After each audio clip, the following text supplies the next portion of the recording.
Next है child and adolescent labour. कहता है ये एक्ट क्यों बनाया गया है? टू प्रोहिबिट, रोका जाए कि चाइल्ड को किसी ऑक्यूपेशन में, मतलब काम करने के लिए, मतलब प्रोहिबिट रोका जाएगा कि कोई भी चिल्ड्रन किसी ऑक्यूपेशन में काम नहीं करेगा, या जो एडोलेसेंट है वो हजार्ड है, जो डेंजरस ऑक्यूपेशन है वहाँ पे काम नहीं करेंगे। चाइल्ड का मतलब हु हैज़ नॉट कंप्लीटेड 14, जो 14 साल से कम का है। एडोलेसेंट का मतलब जिसने 14 ईयर्स की एज कंप्लीट कर ली है बट 18 की कंप्लीट नहीं करी है। ये बोलता है no child shall be employed, ये तो चाइल्ड लेबर मानी जाएगी, कोई भी चाइल्ड किसी ऑक्यूपेशन में काम नहीं करेगा। हाउएवर, ऊपर वाली प्रोहिबिशन कहीं की जगह पे एप्लीकेबल नहीं होगी। कहाँ कहाँ पे एप्लीकेबल नहीं होगी? Where a child help is family, अपनी फैमिली को हेल्प करता है या फैमिली एंटरप्राइज को, जो किसी हजार्ड, कोई डेंजरस ऑक्यूपेशन में काम नहीं कर रही अपने स्कूल आवर्स के बाद, वो अलाउड है। यहाँ तक करना है आफ्टर स्कूल आवर्स और ड्यूरिंग वेकेशंस, बस इतना। हेयर फैमिली का मतलब ये नहीं। Secondly, where a child work as an artist, वो आर्टिस्ट तरह काम करता है किसी मूवी वगैरह में, सीरियल्स में, स्पोर्ट्स एक्टिविटी में, एक्सेप्ट सर्कस ना हो, subject to such condition as may be prescribed. खाली यहाँ तक पक्का।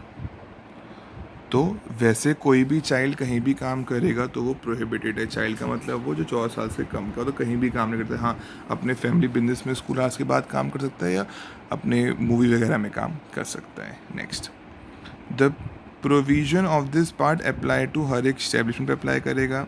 No child shall be required or permitted to be work in excess of such number of hours जो प्रिस्क्राइब्ड हैं। The period of work on each day shall be so fixed that no period shall exceed 3 hours and that no child shall work for more than 3 hours before he has an interval for at least 1 hour।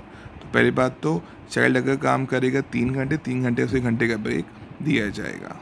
Next, the period of work of a child shall be so arrange that inclusive of his interval for rest it shall not spread over more than 6 hours including the time in waiting. मतलब कहता है कुल मिला के interval को include करते हुए maximum 6 घंटे काम करेगा।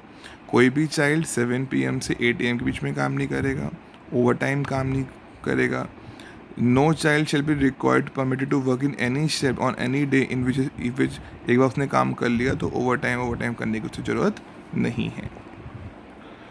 एवरी चाइल्ड एम्प्लॉयड, जो भी चाइल्ड एम्प्लॉयड है उसे एक हफ्ते में हॉलीडे ऑफ पूरे दिन की दी जाएगी पक्का। Which day shall be specified by the occupier, जो ओनर है वो स्पेसिफाई करेगा किस दिन ऑफ होगा permanently.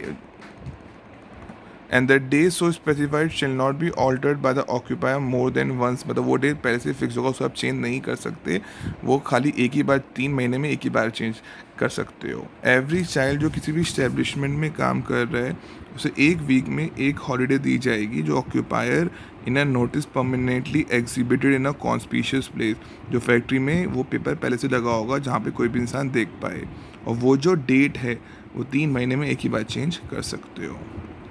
Every owner who employ or permit any adolescent shall within a period of 30 days from the date, अगर कभी भी कोई ऑक्यूपायर किसी एडोलेसेंट को काम करवा रहा है तो 30 दिन के अंदर अंदर इंस्पेक्टर को आपका रिपोर्ट लिख के देगा और रिटर्न नोटिस देगा।